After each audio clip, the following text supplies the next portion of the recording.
du projet du stade, parce qu'on a un projet sur le stade.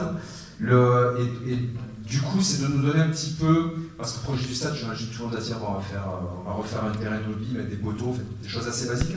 Et je pense que ce qui a été dit par Aline, d'y intégrer aussi toutes les dimensions sur lesquelles on veut travailler, ça peut être un bon exemple concret pour imager justement la dynamique qu'on veut amener, que tu guideras pour ce projet même. Déjà, pour commencer, je vais me présenter pour ceux qui ne me connaissent pas. Donc, je suis Yann Castaneda, j'ai 45 ans. Je suis arrivé au village il y a 17 ans pour la naissance de mon premier fils, qui est là-bas dans la salle d'ailleurs. Et en fait, je suis arrivé là pour trouver un cadre de vie, un beau cadre de vie pour pouvoir y fonder une famille. Et 17 ans après, je suis encore là et j'ai 7 enfants. Donc, on peut penser que j'ai bien trouvé un cadre de vie exceptionnel à Cornières. Pour ceux qui me connaissent savent que j'ai toujours... le sport a fait toujours partie intégrante de ma vie. Alors, de très jeune ou de jeune avec le sport de niveau, comme maintenant un peu moins jeune avec du sport plutôt loisir. Mais en tout cas, j'ai toujours abordé les différents sports avec des valeurs importantes, qui étaient le goût de l'effort, qui était le plaisir de la pratique, le partage, et maintenant, l'âge faisant et l'expérience faisant, la transmission. J'ai essayé de transmettre à mes enfants ces valeurs-là, et forcément, je voudrais aujourd'hui m'engager pour pouvoir la transmettre à l'ensemble du village, à l'ensemble des Cornianais. Forcément, tout naturellement, j'ai souhaité aussi m'engager avec une équipe pour porter ce projet de redynamisation du plateau sportif du bas du village, avec des critères de réussite bien précis, qui seront appuyés par les différents groupes de travail de l'équipe. Aline vient parler d'un critère vraiment essentiel, c'était l'accessibilité et l'inclusivité au niveau de ce plateau-là, parce qu'il est forcément hors de question de laisser qui que ce soit sur le bord de la route, ou sur le bord du chemin, ou sur le bord du terrain. Le but étant vraiment d'intégrer tout le monde et que tout le monde puisse profiter de ce projet-là, quelles que soient ses problématiques de mobilité, quel que soit son handicap. On veut vraiment que tout le monde participe et profite de ce projet qui sera mis en place, et on s'appuiera, le groupe de travail auquel je participerai et que je chapeauterai, s'appuiera sur le groupe de travail qui sera chapeauté par Aline pour amener vraiment cette accessibilité à toutes les personnes qui voudront profiter de ces installations.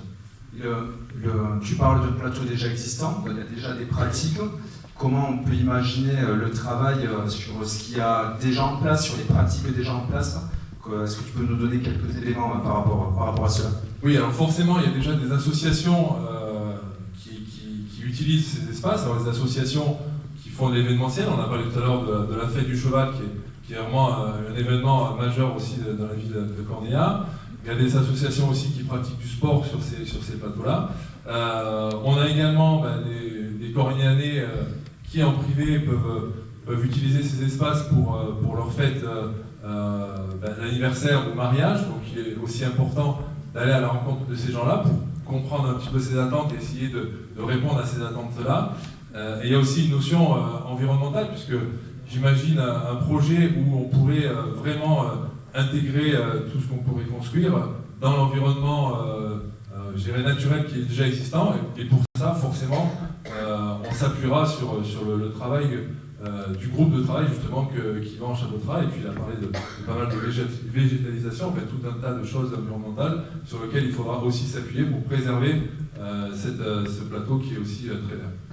Ce que l'on comprend, c'est que ça va se faire avec beaucoup de concertation, en incluant un petit peu toutes les thématiques pour travailler toutes les dimensions avec la population y compris. C'est ça?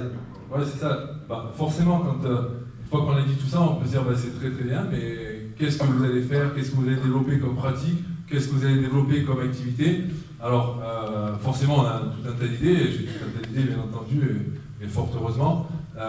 Mais on voudrait vraiment affiner ça grâce aux avis de tout le monde, et c'est pour ça qu'on a mis en place ce questionnaire citoyen pour pouvoir aller recueillir tout un tas d'avis, d'idées intéressantes, quelles qu'elles soient, pour vraiment construire un projet qui soit en phase avec les attentes de tous les Cornianais, et que ce projet se veut vraiment participatif. Et là, pour le coup, on va rentrer complètement dans les compétences que pourra développer Fanny par rapport à son groupe de travail sur la participation citoyenne. Et je laisse la place à Fanny. m'a fait la transition.